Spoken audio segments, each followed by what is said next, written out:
So learning from my mistakes last year, the teachers, and amongst all their other duties throughout the day, they went through picking up new curriculum, ELA, in math. So went through this vigorous process where we looked at different curriculums, and the teachers reached out to their friends in other areas teaching, their Facebook groups. They saw what they liked, what they didn't like, and they went through. Both the EdGEMS, which is math, and the EB academics have been reviewed by EdReports and has their seal of approval. EdReports happens first, then it goes to Curate. Curate only has a handful of curriculum on it right now. But I'm very excited that the teachers are excited about the curriculum. They practice with the material. You know, when you ask for a curriculum coming, it's like trying to buy a new car. Everybody tells you this is the greatest, the best, and they give you the box and books, and it looks so perfect, and a tactile, and then to see if it works. So they had a lot more time to play around, to do an in-depth rubric on how this will work, and they're excited about the new curriculum that they'll be using. So it's EdGEMS for math and EB academics for ELA. And just for people to understand, EdReports only certifies highly qualified instructional materials. So people want that seal of approval from EdReports to say that their programs have been vetted and are considered highly qualified instructional materials, which is why we wanted to ensure that any product that our teachers are using that's in front of our children have been vetted by not only our staff, but by EdReports so that it's highly qualified.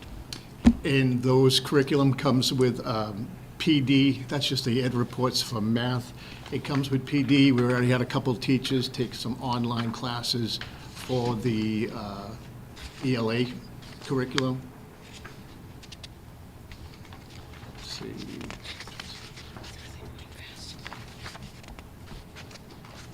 You can see there how many hours of instruction that come with it. Talking to the salespeople was great. They heard great things from both companies, from their peers in the area that they teach with. And then we have a rollout plan to make sure this is done with fidelity. We can check through CPT, our ISSP plans, formative summative assessments, our STAR data, Atlas Rubicon, of course, and going all the way up to MCAS scores. That's the abridged version of the new exciting curriculum. It's 6th, 7th, 8th in math and ELA. And one thing I'll have Bob do is he will post this on the new website. One of the things we're trying to do, so when we go live, it's not a blank page.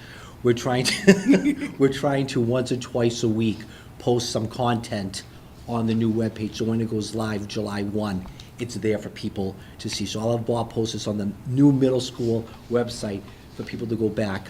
Again, and everything's on here. It was important that when Bob met with his staff, to make sure that PD plan is in place so we know our staff's getting the professional development, not just the one-shot deal in August, but ongoing throughout the year. The fidelity piece of it is important too. We want to make sure that if teachers went out and spend the time doing this and school committees supported the funding to use the programs, that it's actually being used inside the classroom. So Bob has a plan there. Curate, as Bob said, is put out by the Department of Education, and they have a rubric for schools to use to vet their programs. And there's a link here to it in ELA. It's also about, it's about 10 slides long, 10 pages long. 23 pages. 23 pages long. So this wasn't just a quick little checklist, and for anyone who's watching at home or decides to check out the website, the vetting process for these programs and the rubric that was used by teachers to select the program was a 23-page long rubric. So I'm really excited about this for our middle school, for our staff, and for our students. And the fact that teachers are excited about it is wonderful. You mentioned Department of Ed. I'm assuming you mean federal, not necessarily like DESE, like local level. As far as this curriculum matching up with MCAS, I know collectively we don't want to base everything on MCAS, and we're not even, not even a graduation. But how does this fall in line with MCAS? So I'll have Bob. Yeah, it's aligned with the Common Core state standards, Okay. which does that. They're in both, I know for certain the ELA is in every state in 16 countries that they Oh, use. They can dovetail it specifically for the state standards that we have. Everything, of course, that we do goes back to the standards. I love being an ELA teacher because the standards only just got more complex as they got older. They didn't change all too much. It wasn't like going from physics to chemistry, where it's almost a whole different curriculum, just practice building over and over. I do like the math work because there's plenty of room for students. Even just the physical space for them to work was much larger than HMH, which could be a problem. And it has enough practice for the students to keep practicing and practicing. And HMH was a very good, but very, very aggressive tool that really didn't fit the needs of the students in Douglas. And with some of the ELA programs we look for, it didn't fit up with what we do at the middle school and as they work on at the high school. So a lot of things to take in. We wanted to make sure it worked for Douglas. And again, it went through Ed Reports. Ed Reports then gets filled out to Curate, which is DESE. Anybody else? I love all this PD that's included in the curriculum. Yeah. Like, there's a lot of PD. And if some of the For teachers free. already started on it, yeah. And the evidence-based writing instruction, I know that that is a huge area of need for a lot of our students, including mine. They need very systematic writing instruction, so that's awesome. And the long-term plan is to spread out this writing process to all the teachers. And so the science teacher is teaching writing the same way the ELA is, but with a little bit more knowledge base than they currently have. Yeah, if I can pipe up. Absolutely. God, do I ever have anything to say? I want to just applaud you and your staff for pivoting. You know, you recognize that you had a process and a curriculum that wasn't really working and meeting the needs of the students, and this is no small feat. It seems like quite a bit of work, and I know that it's supported by the district as a whole, but this is a lot to change curriculum. They did a lot of work, and I'm very thankful and happy, and a lot of meetings we sat in together to say, where are we at, what do you like, and let them come to a consensus. Yeah, and that's Choose it. huge, and kudos to you and your team for making this happen, and again, recognize it's not easy to look inward and say this isn't working, and then taking action steps to make a change, especially when people have curriculum set. We are creatures of habit. You're like, oh, this is set, but now they have to start anew, so really, I say congratulations, this is huge. Thank you. And everything changed with COVID, where we all went to Google Classroom, we're grabbing pieces, and we want to make sure that the knowledge base is not just in someone's head, that when they leave, that we have that here encapsulated in the curriculum that we use. Yeah. So they can go right. Thank you for doing this. And I love that you talked about horizontal and vertical alignment. I think that's so important, like especially as an educator. Myself and my own district has gone through something very similar. I know how much work this is. And to have teacher buy-in and for them to stand behind a curriculum is the most important thing. Because if they believe in it, they're going to teach it, and our students are going to be all the better for it. So I thank agree you. 100%. Thank you. So I'm just going to give a shout out to the team members that Yeah. put it together. So in grade 6 is Miss Martinson, grade 7 was Miss Ford, and grade 8 was Miss Hayes. That's for ELA, and then for the math team members, the teachers were for grade 6, Miss Finley, grade 7 Miss Langus, and grade 8 Miss Tamalio, for math. So the fact that our teachers took the time, right? Because this isn't a small feat. This was many of ours. So thank you. Huge shout out to them. I truly appreciate it because this is, again, to reiterate, it's not easy to recognize and say, oops, this doesn't work for our students. How do we get the best thing for that and the collaboration that took place? So thank you so much. Thank you. I'm very lucky to have that staff. You can stay up there, Bob. We said we were going to lead with you for school school improvement improvement plans. Correct. Sorry, Cindy.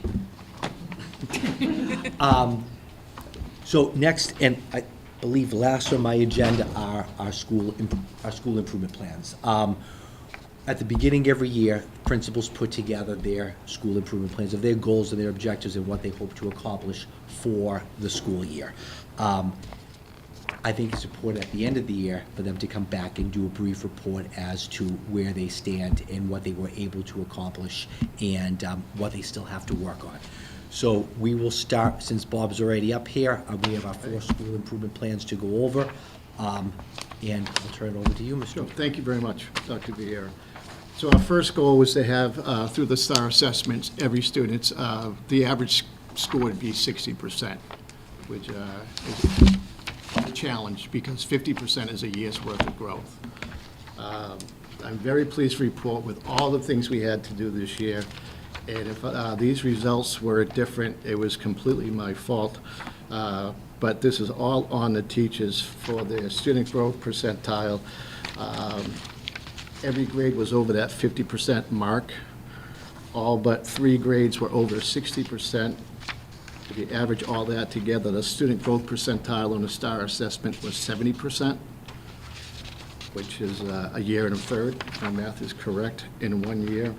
The grade that got jammed between 4 different MCAS with 7 testing sessions, 8th grade ELA, they were tested out. They scored over 50, they had 55%, but again, that was wrapped up right in the middle of a plethora of MCAS testing. And when you see a student growth percentile of 81%, that's versus their peers across the nation, they're at 81%. That is just breathtaking. And to see that continue to almost 70% in the 7th grade and keep going up through the 8th grade, over that 60%, I was very encouraged by that. And the teachers really put the work into it. It was been a whirlwind year down at the middle school. If you're looking in your packets, the last page didn't print out. So if you're like, what am I missing? It's Yeah, not it's- you. The last I know, that's page, what I was thinking too. Have to go up and down. yeah, the last Yeah. page did not print out. And one of another goal was to complete individual student success plans. And I think that the numbers that we have proved out that we made a lot of progress in the area. We did our STAR testing 3 times a year. We did a panorama survey 3 times a year, which testing the, just a survey asking kid how he's doing, how she's doing. That worked out well. We'll have to refine moving forward the SEL to keep the students' attention. It's, they hear it so much, they're a little tuned out. Panorama does have some good programs. Our guidance department put together the curriculum for that, but I need to keep a stronger eye on the SEL aspect of the teaching throughout the school day.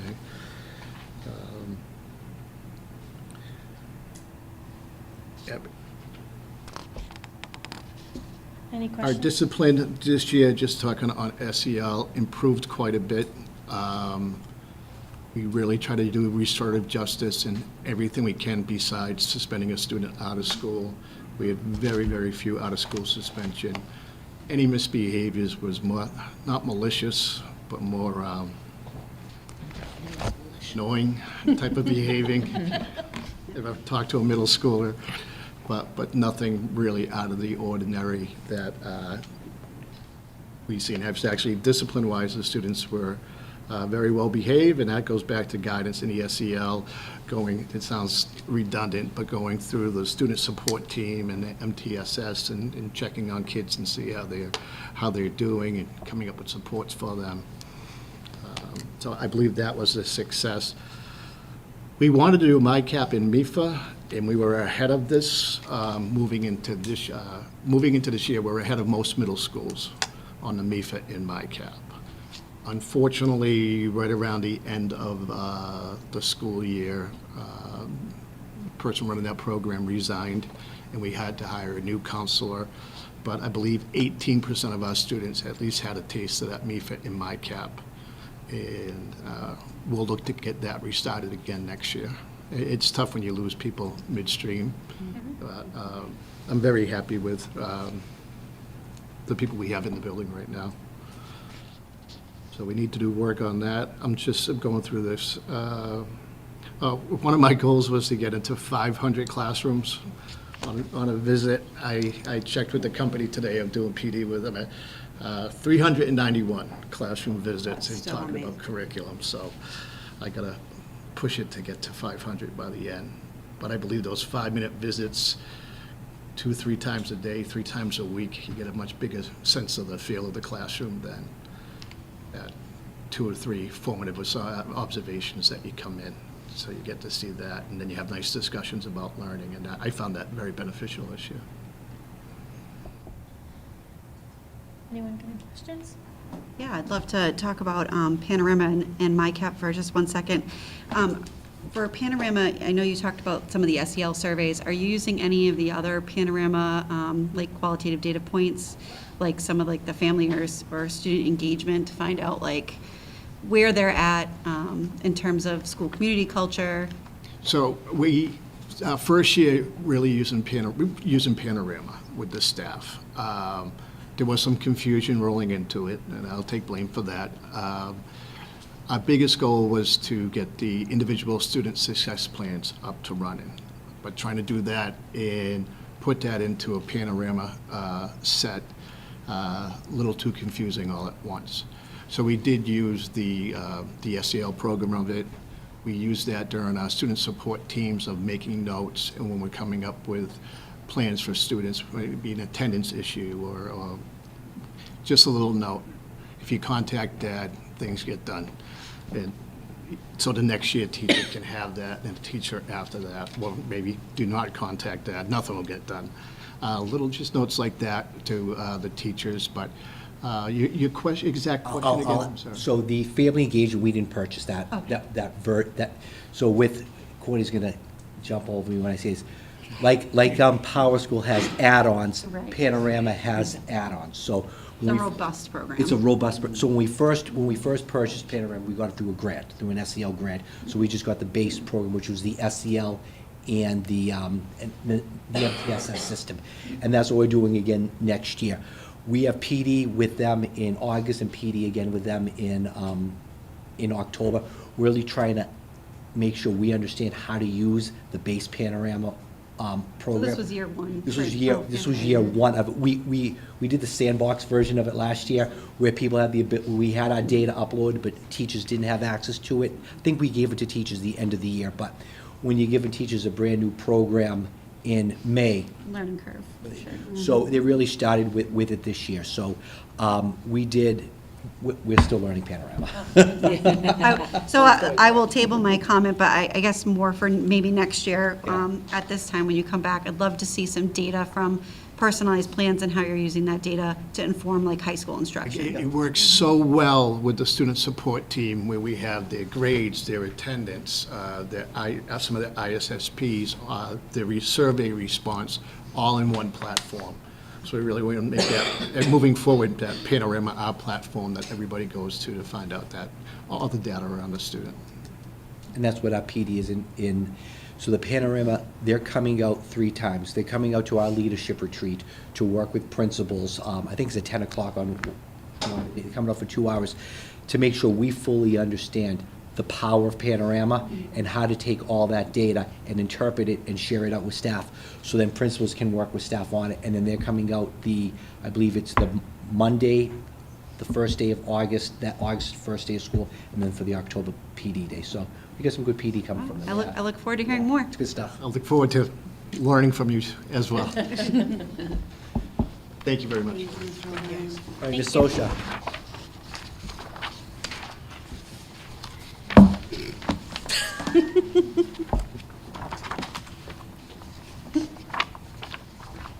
All right, I don't have much of a voice, so bear with me.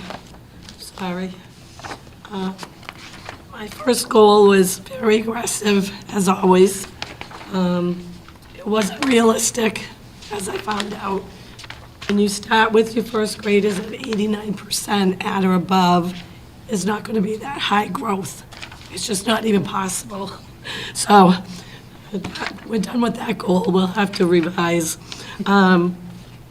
So even though I didn't meet it, though, I mean, they made huge gains. In grade 1, at the end of the year, we're at 94% at or above grade level, we have one student in an intervention category. And we know why, we know who the student is and why that would happen. So we did move kids in math. We started at 74%, we ended at 94%. And again, one student in the lower intervention categories. Kindergarten, I just looked at some of the high growth percentages in the ELA for kindergarten. 74% ended the year with high growth. So, and again, that's tough to say that because the growth was based on from the testing window. So it could have been from January to June. It's not a picture from the whole year. But 74%, I'll take it. In grade 1, 63% of the students in ELA ended with high growth. And in math, 70% ended with high growth. So we did all of this, and it goes right back to all the teachers. It's the remediation para, working with the teachers. That para moves from classroom to classroom, walks in and does those quick drills with the kids in the morning, might go back in the afternoon, a new set of kids. So they're hitting all of those kids that are on the cusp, ready to hit that next level, but just need that extra help. So it's their work, it's the paras, it's the inclusion paras. We did a lot with the MTSS. We did a lot with the UDL, which was one of my other goals. I mean, we're always looking at engagement strategies. We're always looking at what's the barrier for that student. Everything that we do is geared on how can we help that student improve. So, like I said, I know the goal isn't met, but it's okay. I'm okay with that. The next goal was the UDL. And we did a lot. We had a monthly theme on that one. So each month we did a focus. This year we really focused a lot on differentiation and what did that look like in every classroom, because it looks different in every room. So they kind of shared best practices with each other, and that seemed to help. We did some PD. I made comments on their walkthroughs, whether they seemed like they had a good understanding of UDL, that I could notice that they were using differentiation, or that the students were engaged, what were their barriers. We've talked about it at common planning time. And then we had some different handouts and resources for teachers. Social emotional, that program just kind of runs by itself between morning meeting, Mrs. Purvis. Again, we chose a theme for the month, and there was a bulletin board with the focus of the theme. The morning announcements had it. My Monday memo had it for the staff, what it was. So every document had the monthly theme. And when the kids were showing kindness, they could get a raffle ticket. And the raffle ticket is at the end of the month and randomly selected to get a book out of the book machine. So that's how we're encouraging the kids to be self-reflective, be a team player, be collaborative, be kind, and so on. And then the last one was the family engagement goal, that we were going to have 2 new strategies. So we chose Happy Mail, and the Happy Mail was either a card or a piece of paper the teacher had, and it went in the backpack. So you had a great day today. I'm really happy. I saw you do this, this, or this. The other one was a postcard that was actually mailed home. So I sent over 50 myself, pretty much 2 per week. And the teachers did them like monthly. The parents love those. We got emails back. Paul got an email back, just saying how nice it was to have that and what a difference it made with the kids. That was really valuable. So we'll keep those in place for sure. So that's all. Sorry for the voice. So my daughter was the recipient of one of your postcards, and I have to say it's true. I was super jazzed up. I was very, very excited. I'm like, Penny, you got mail? And she's like, from who? And I'm like, Mrs. Socia. And she was like, oh. And I'm like, why are you not as excited as I am? But it's such an awesome touch. It's such a personal touch. So thank you for that. Welcome. Some of the kids would come in the next day and say, thank you for the report card. And some would never say a word. My son was also a recipient, so thank you very much. And you've clarified something very important for me, because he said, he was a recipient of a book, and I was like, how did you get there? And they're like, oh, they pulled my name from a hat. And I was like, I feel like there was probably a little bit more Right. behind that. A little bit more. Yeah, a little bit more. So that's really great to hear. And I've just enjoyed all the community events that you've really pulled parents into, and it's hard for me to get away, but I've been to many of them. And I really just appreciate that, because it's really nice to be able to like connect with the kids and show them how important education is. Thank you. Thank you so Thank you, much, Ms. Ms. Osha. Osha. Feel Ken? better. Yes, feel better.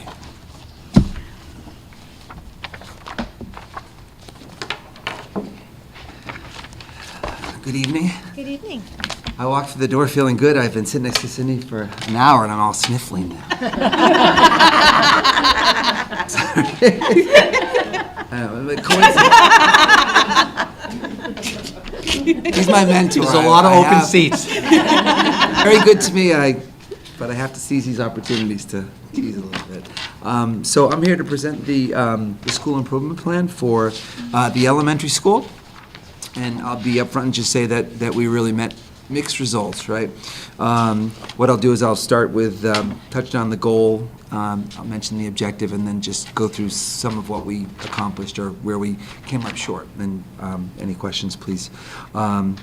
So the first goal was about improved academic performance through the data-driven instruction, and our objectives actually were to first and foremost have 85% of our students score at or above benchmark level with the STAR early literacy, reading, and math.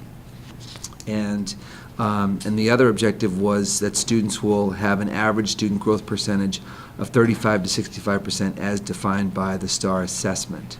So I'll comment on those objectives, and then I'll get into how we did. First of all, I felt like the first objective was a fair and reasonable goal.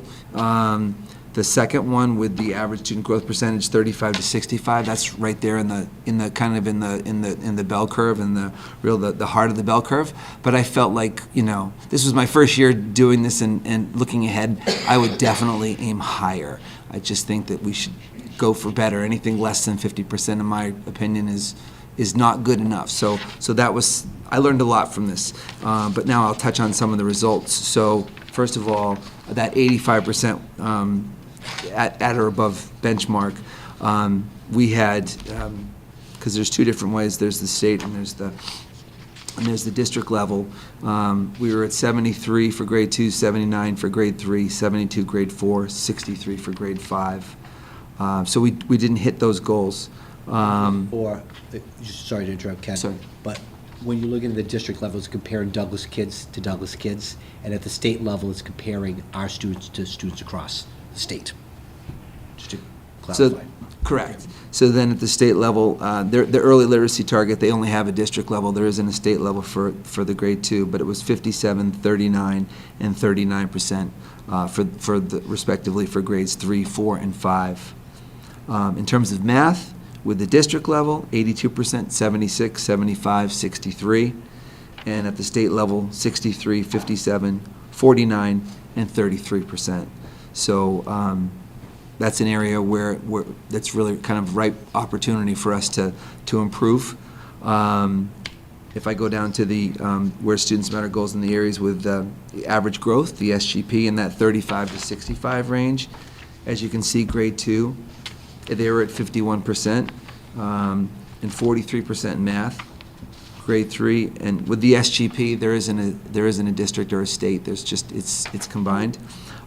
Grade 3, it was 51% in ELA, 46% in math. Grade 4, 42% in ELA, 51% in math.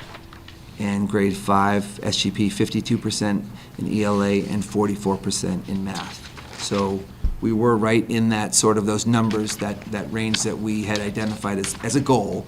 But again, for next year, we can do better, and we'll aim higher. So that was something that that I take away for myself as it related to this. So are there any questions about that? I just like, again, learning curve, right? And so this is our first year, right? Always aim high, right? And so I appreciate the candor, right, of you going through and going, well, kind of some things, but we're all here for the kids, right? And, understanding not all kids do well with all these different tests, right? Depending on the time of year that we're taking it to as well. But these results, yes, can we do better? Absolutely. But if you compare it to the state level, we're double digits above. And sometimes it's triple. If you just do the math, it's 2 times or, so, it's more than 10% difference between each one. There's not one that is even close. Well, no. So I count that as a win. So, I think that's what our objective is did we meet our goal of trying to initiate a new process for our kids to do better? How do we push them, right? And so I appreciate your candor. I appreciate that, you're looking at this and going, but I still take this as a win because it is a win. This is the first year that our students have had all of this data points that we're able to sit there and do, but there's been growth, right? So, again, I appreciate. Thank you. And I'll piggyback a little bit off that. And I've said it once, I've said it 1,000 times. Courtney and I are truly grateful for the committee that we have. And the ability to allow us to aim high, take risks, and be honest and candid. And we heard a common theme. I don't know where Bob went, but we heard Bob say that we tried a textbook. It didn't work. Yep. We started over again. Yep. You heard Ms. Sosha come up and say that, I aimed high, I didn't get there, but we moved forward. And we heard Ken do the same. And that doesn't happen in a lot of places. People are scared to set goals and aim high for fear of if I don't meet them, what's going to happen. And I don't know if Rob's going to do a common theme, are you? We'll get there, right. So the answer is yes. Getting high school juniors and seniors to take the STAR assessment is a tricky It's a challenge. process, is a challenge. But again, the ability for us to feel comfortable enough, and you've created an environment and a culture that allows us to take risks for kids is so important, because if you aim the bar low, kids are Everybody never can going to get it. grow. Right. So I'm truly appreciative of that, so. Thank Ken. you. And selfishly, we'll feel good if those scores go up because the kids are learning more, and that's why we all get into this business, right? So, yeah, so thank you. The next one was our social emotional with through character trait instruction, and I know it's some of the prior meetings I've touched on this a little bit, and our goals were to have students focus on the SEL topics, our tiger traits, which we've, you weren't on the committee yet, but I've talked about those a little bit, and kind of similar to what goes on at the primary building. And so we'd have our school adjustment counselor conducting lessons to all the students, teaching them the meaning of the actions and the behaviors associated with those character traits, and then having students be familiar with and be recognized by their teachers for demonstrating those tiger traits. So just to give you an example of what it looks like, we have our monthly community meetings, which are always kind of fun and very chaotic sometimes, but they tend to be pretty joyful. And a lot of times, part of that, what we'll do during those community meetings is when we roll out the new tiger trait, we'll have a class or a grade level of kids do a little skit related to that tiger trait. And then, but actually, I should back up a little bit. The first thing we'll do is we'll announce our ROAR Students of the Month. So every student announces a student who demonstrated the particular trait that month. And the best thing about that, and I've said this before though, is the exuberance with which the kids applaud the winners. It's really, really great. The whole gym just lights up, and then from there, so then all the kids are recognized. It's great, and then we move on to a new one. And so, like I said, we'll have whatever that new trait is. Kids will do they'll do a performance, and then we'll move on. And over the course of the month, what we'll do is when those students are demonstrating that trait or a trait, they're recognized. And we've partnered with the PTO to be able to buy books, and I know they did that at the primary building as well, but we've given away almost 350 books to kids this year whose names are drawn for demonstrating those tiger traits, and it's like just a great way to kick off the day. So that's this particular goal, I think, is something that we've attained. Are there any questions about that? No, I just love the, the tiger traits. I think that is, unique to Douglas, right? And so, anything that we could do to, to get that win, to get the kids drawn in, absolutely. So kudos for the creative minds. I know you steal a lot from Cindy, or Cindy steals a lot from you. I don't know which one it is, right? Teamwork makes the dream work, but I appreciate the collaboration between the primary and the elementary school, because that's the key, right? And I'm very appreciative of our PTO that they've helped us buy all these books, and we've gotten really creative. It's Mrs. Wall, she's the head of the PTO, has been really helpful. We're starting to kind of run low, and next thing I know, she comes in and she had ordered a whole nother batch of books. So we're gonna just make it to the end of the year. But they've been very supportive. And then lastly, the family engagement, improved student attendance. The one thing that was really shocking at the end of last year was the percentage of that data point, the number of students that had 10 or more absences. It was 49%, which was just really eye-opening. And I'll never forget, and I mentioned this as well, the look on the faces of the night we had back to school night, and we mentioned that statistic, and we mentioned that we were going to want to work hard to decrease that number. We set our goal at 20%. We went from 49, we didn't hit the 20%, we went down to 39%. So we did do better, and we did more. We took kind of an informational campaign approach. We did a letter, please send your child to school, like here are the things that can be attributed to students missing school, and so we included it in our newsletter. We used the one call and would reach out to families when there were particular events of greater significance that we really needed kids to be there, and we don't want to abuse that tool, but it definitely proved helpful. And this is another goal that I think I'd love to tackle again, just looking ahead next year. And I think that there's a lot we can do better. I mean, Cindy had some success with some of her strategies that as you all mentioned on the committee, you've experienced it personally. So there's an idea we'll steal. But that's a goal I think I'd like to revisit next year, and just that's a great opportunity for us to do better, because when kids aren't in school, they're not learning. So that's something that we're going to target. So any questions? No, great job on being in, thinking outside of the box of the norm, right? And because kids should be in school, right? And absentees. So, I mean, didn't get there, but you always want to aim higher than what you get. So I appreciate the efforts. Thank you. Thank you. Thank you. Mr. Ringett. And again, as Rob comes up, to commend him on a wonderful graduation, having run graduations for 16 years, knowing what that week before looks like, graduation rehearsals, having kids come in. It was a beautiful ceremony. It ran great. The only thing we were missing was the rain. But Had to pivot. we had to pivot, and as Rob and I were texting, I think it was Thursday night, we were looking at it, and it was just, that line was right there. And again, obviously, starting at 4, going to 7, 60% chance, so we did what we had to do. And it was right, on the way out, I was talking to parents, and they said, based off of what we knew was coming, it was there. And I think we checked the weather that morning, and it said like 60% chance of rain from 2 to 7, and then it just shrunk. You only could do that now on a Saturday. So we had a good weekend, but we'll see. Yeah, so just to piggyback on that, that is, obviously one of the most difficult decisions. Thank goodness I don't have to call snow days.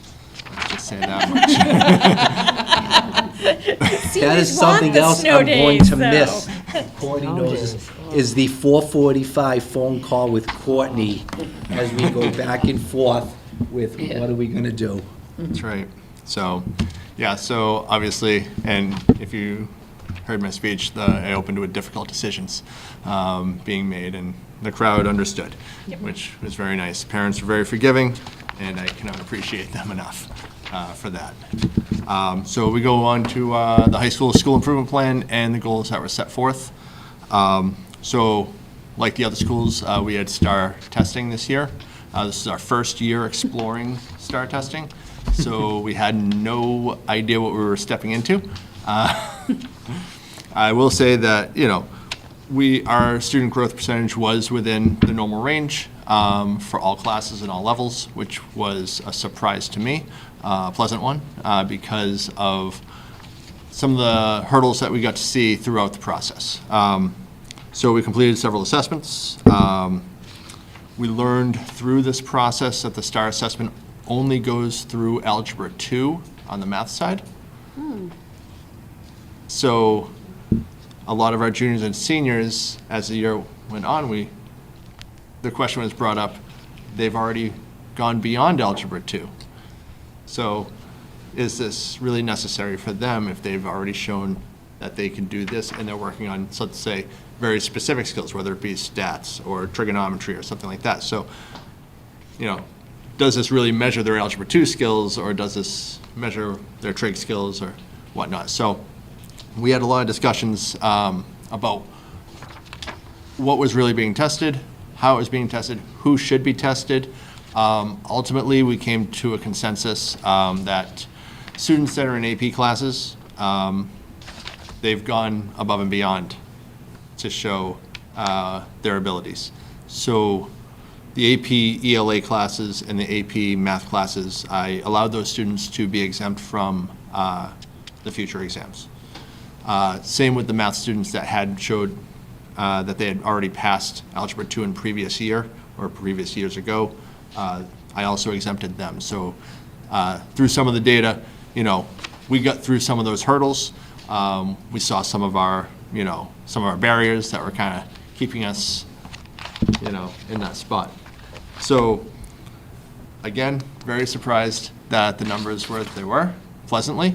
And we kind of move forward from there. Next year, we will make some adjustments with our findings from this year. We're still working through it.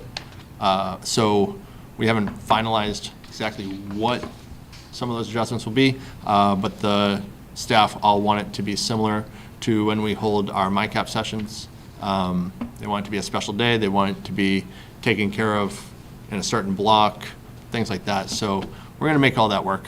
And then some of the other things that they've talked about still need further discussion, such as a student showing a grade equivalency greater than 12.9. Do they have to show it again?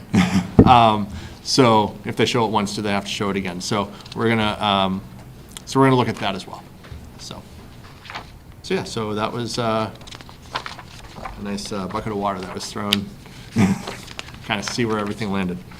So, any questions about that? I'm shocked at the growth percentages. I really am. Just knowing a high schooler and knowing kind of from his perspective that it doesn't count, that still showed up. It is pretty impressive. Yep. We're still looking at ways to incentivize. I heard. Yes. So I have interviewed several students. I've interviewed all the staff. There's a lot of conflicting ways to go about incentivizing this. So we'll see where we land. Again, it's a work in progress. This is a practice, so you try to find the best one.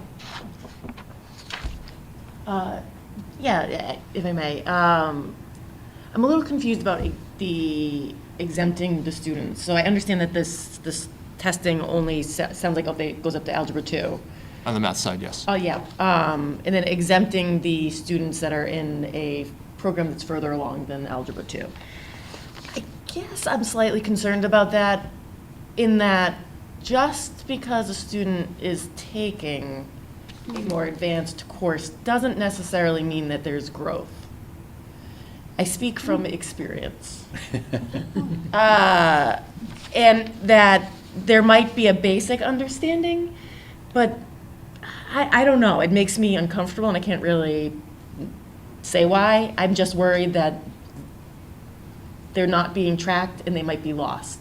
You know, it may not show growth. And they may, I mean, I get it, like, they look like they're doing well, they're high achievers, they're probably ambitious kiddos.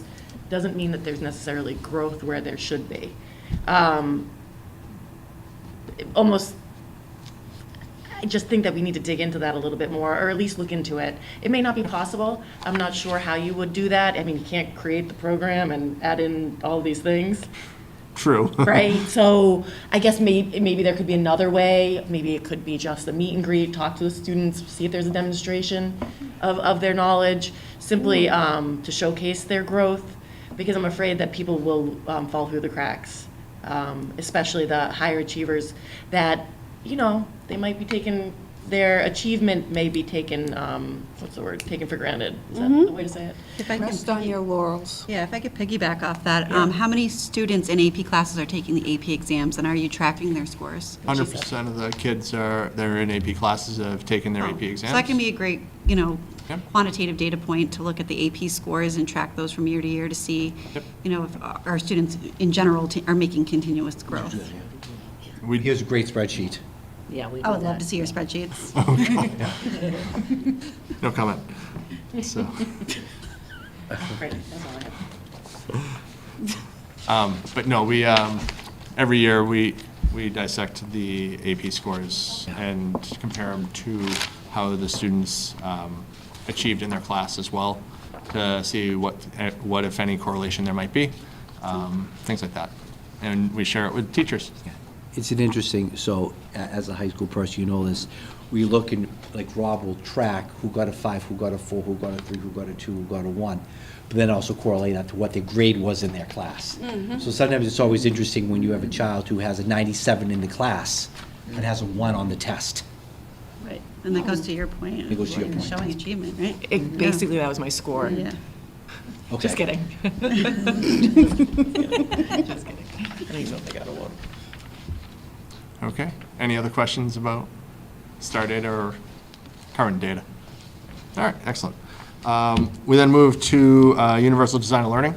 Our goal in there, we wanted to continue to implement professional development programs for teachers centered around UDL, resulting in increased integration of the strategies in the classroom instruction. We did not get through this goal entirely. Things happen. Sometimes you get stuck in certain areas. We're still heavily working on barriers at the high school and removing barriers for students. And we will continue down that path as we progress. So as we go through this process and maintain the language, we definitely want to make sure that we stay with, current practices. We want to make sure that we're at least providing students every opportunity. If classroom is in rows, perhaps maybe it needs to be in pairs or in horseshoes or however it may need to be. If, whatever barrier there might be for that student, if they can't access the language, are we using proper sentence structures and sentence frames? So we are still a work in progress at the high school. And I'm assuming that's on PD for next year. Oh, yeah, Oh, yeah. 100%. Yes. Yeah, that's, Interesting to unpack a little bit about obviously I know you can't speak to it right now, but like what some of those barriers are and what we can do differently. it's the second question that is that you just asked, that sometimes we have difficulty with expressing. So I figured out I used a new slogan, just came off the top of my head last week. When a new medical practice comes out, right, like a new surgical procedure or new medication, things like that, a doctor adapts because they're practicing. Same with lawyers. When new laws come out, a lawyer adapts to the new laws and then continues practicing. As new strategies come out, teachers, administrators, paras, the entire building needs to adjust And embrace the change. and continue to practice. Gotcha. Okay. So we will continue to practice. I look forward to hearing the updates. I do too. All right. Moving on, this year for a social emotional goal and the MyCap piece, we implemented MyCap for the first time this year. Very exciting time of our lives. I wish I could take any credit for this, but I can't. The MyCap committee, which basically is comprised of Mrs. Carpenter, Mrs. O'Brien, Mr. Stand, Mrs. Petrelli, and Mrs. Ryan. They kind of take over the show and set up everything for all of our students. We did it grade-based level as, starting as freshmen, moving on to senior year. By the time we get to senior year, have we completed all of our tasks that we're tracking in the MIFA program? And so, in the MIFA Pathways program, which is nice. So this year we were able to get in, we brought in some people from the outside, teach about soft skills for our sophomores and juniors. We had a financial component to it for our seniors, where they had a financial project that they had to work through. Our freshmen worked on vision boards and other types of activities to kind of see what interests they have, see what where they want to go, what they want to do. So we did a lot of that throughout the year. We went through some growing pains there because it was new to everybody. So next year, some adaptations is it'll be structured once per term. This year we took about the first half of the year to make sure we had it so we could present it to the students. And then we implemented it basically January through April. Next year, second year of implementing, once per term, we will have a scheduled day. These are our days that we're going to kind of go through these processes. Next year, we're also looking to start to build, we currently have a senior project class that our seniors need to take. They take either that yearbook or they take career readiness.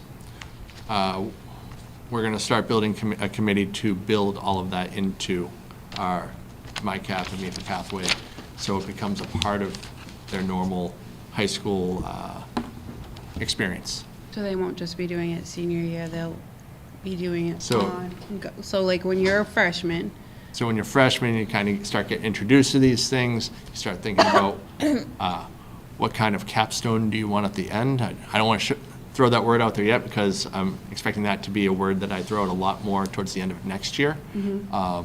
So that by the end, they have their senior capstone, which engulfs all of their experience throughout this process. it's just something, I had said this to Dr. Vieira after senior awards last week.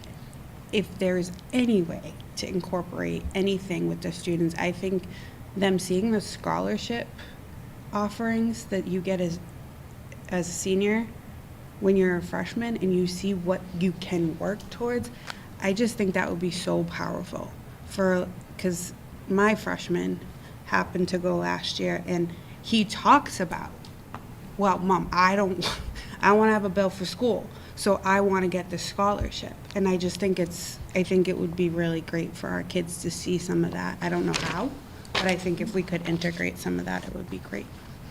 Well, kind of leads into our beautiful new website that might be coming out in July.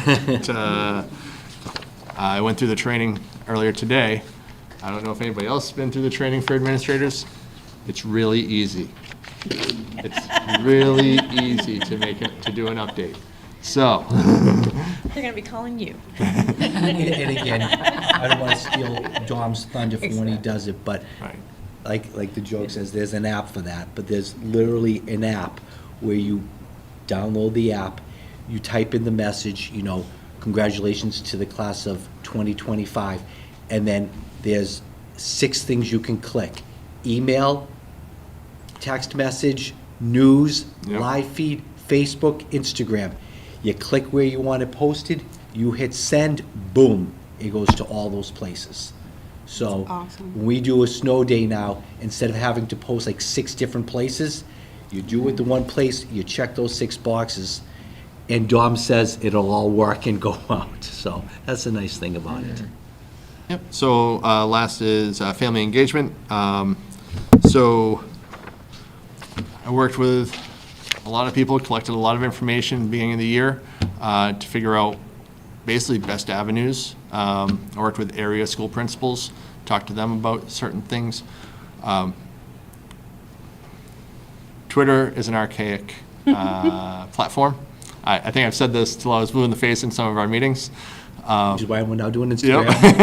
But to the point where anytime even I updated something on Twitter, it wouldn't necessarily update on our current website, which makes me grateful that we have an updated website coming that will maintain those updates. So through all of the research and things like that, and any information I could have provided, I'm glad we've been able to make some steps so that way our outreach can be more expansive and simplified. And Dr. Vieira to thank for that, and obviously Dom Sergio, our IT director, to thank for that. And I'm sure Courtney had a huge role in that as well. We were just talking, So thank you as well. But yes, we are building on that, so I can post my monthly videos in a nice, easy spot for, you know, for it to be much easier to see, instead of at the bottom of the Power School page or on the SMORE. It can actually be in the live feed or things like that. Were you playing with something the other day? Because it was really good to get your May video. I think in the middle of that, my phone had literally just went, and I was like, ah. It was good, It's very frustrating. but it was good. It was But, nice to see. But no, that, you know, it's good to be able to incorporate the senior video into the May update, because they work hard on that, and I watched them kind of produce that. It was basically Zoe Lemire and Jocelyn McCallum, 2 graduating seniors, who really put a lot of that together. And I loved seeing them out there during lunch with a clear plastic board in front of the camera, and everybody coming up to sign their names, do a little, you know, thumbs up or whatever. It was really nice to see them go through that process and really take charge of it. And because they're 2 of the nicest people that were in this building for 4 years, and they really took charge and were commanding in their presence, and it was good. It was good. They did a phenomenal job. Yeah, that was really good. Nice. Any other questions? I do have a question. It's not in here. At least I swear I've been paying attention, so if I missed it, I'm sorry. How is the attendance this year? Okay, so attendance has improved. So when I compared numbers at March, because that was when we got our first set of numbers through DESE. We had improved, I want to say it was about 9-10%. Okay. And we're going to see where we are at the end of the year. So we were in a better spot in March. We've seen, you know, a lot of improvement this year with some of our regular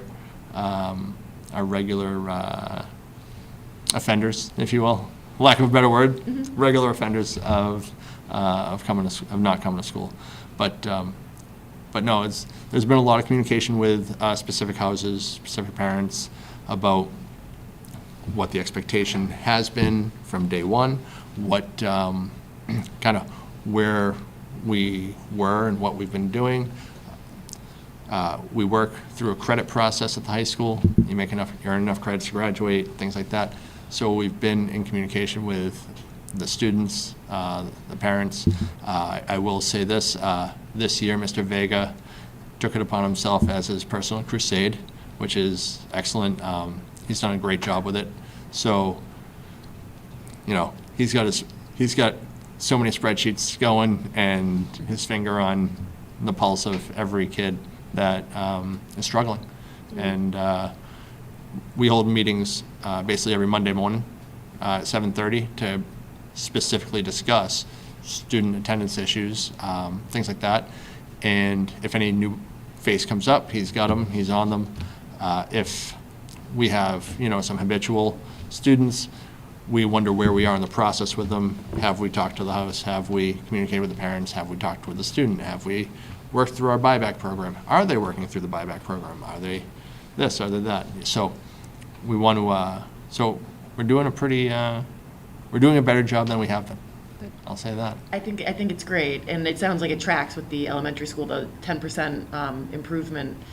And, just listening to you guys talk about it, it's a rebuilding process, right? It's easy to destroy, but it's harder to build. So I imagine over the next few years, there'll be continued growth. Yeah. So really, again, more kudos to you and to Mr. Vega and the whole team, and to the students. Yeah. It's not easy. Not. Because you have to create new habits. So it's great to hear that there's been improvement. Yeah, one of our struggling students this morning came in and is working through better attendance patterns.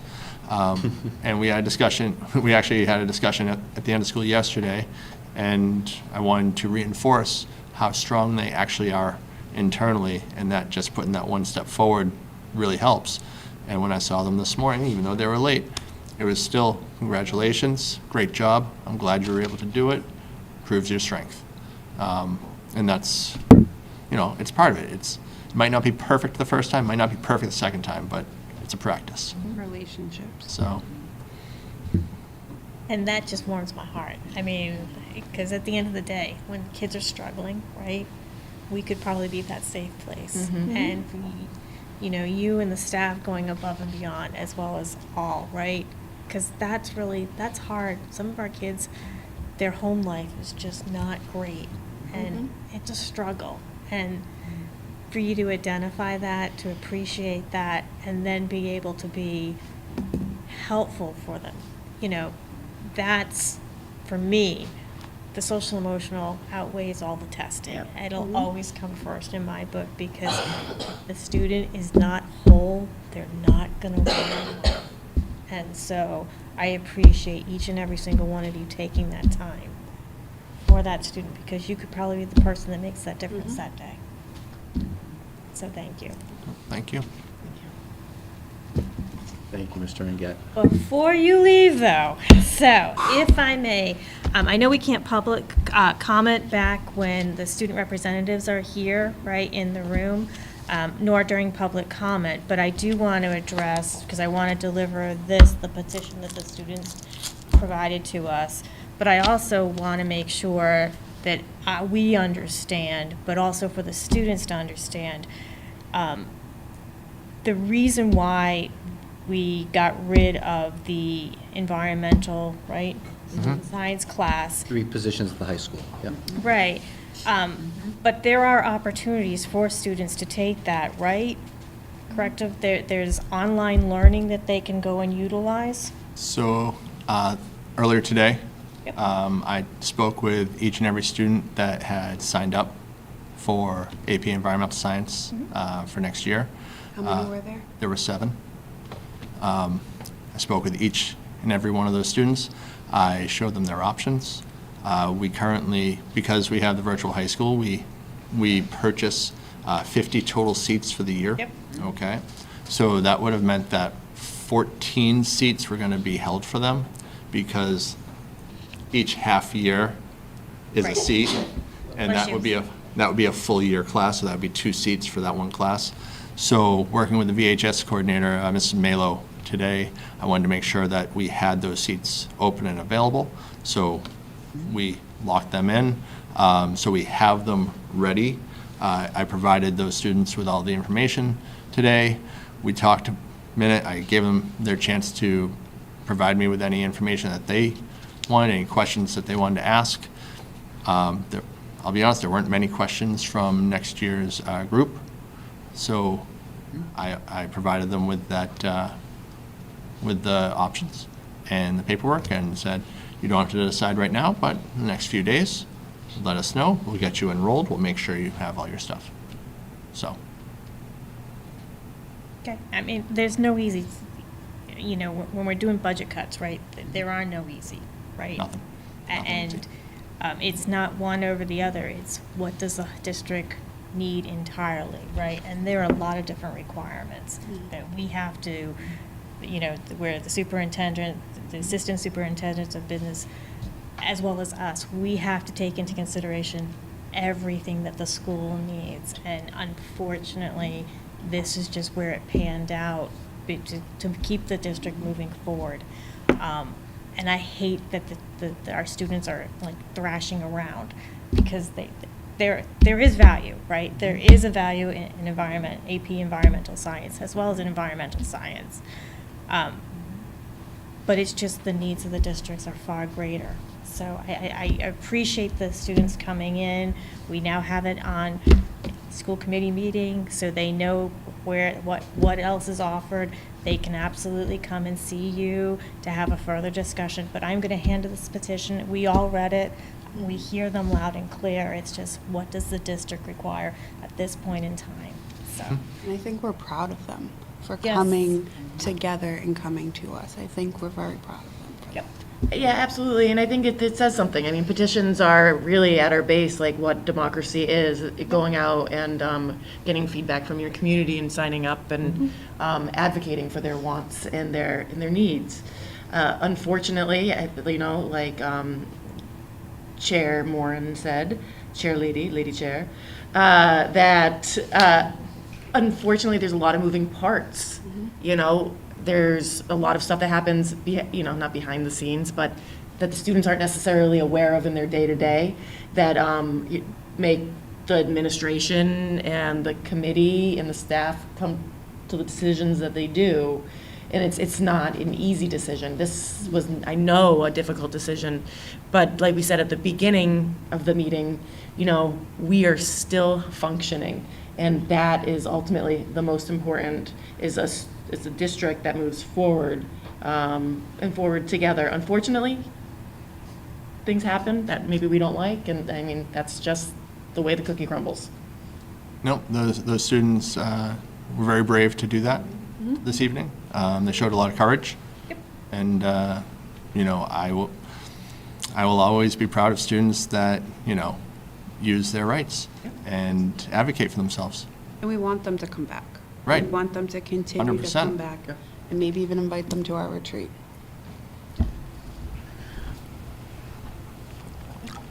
Thank you so much. Thank you so much. Yep.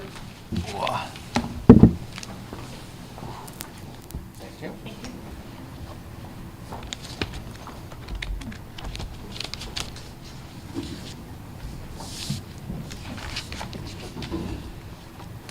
And that is all I have for this part. You sure? I am positive, completely. You didn't have enough. I have more stuff coming up later. I'll show you how it's done. Moving on to the school 15th, 2025, with a warrant numbers 46 SCH 25, 46 SCHL 25, 46 Meals 25, and HS 2509. There were 15 batches and one wire transfer in the amount of $193,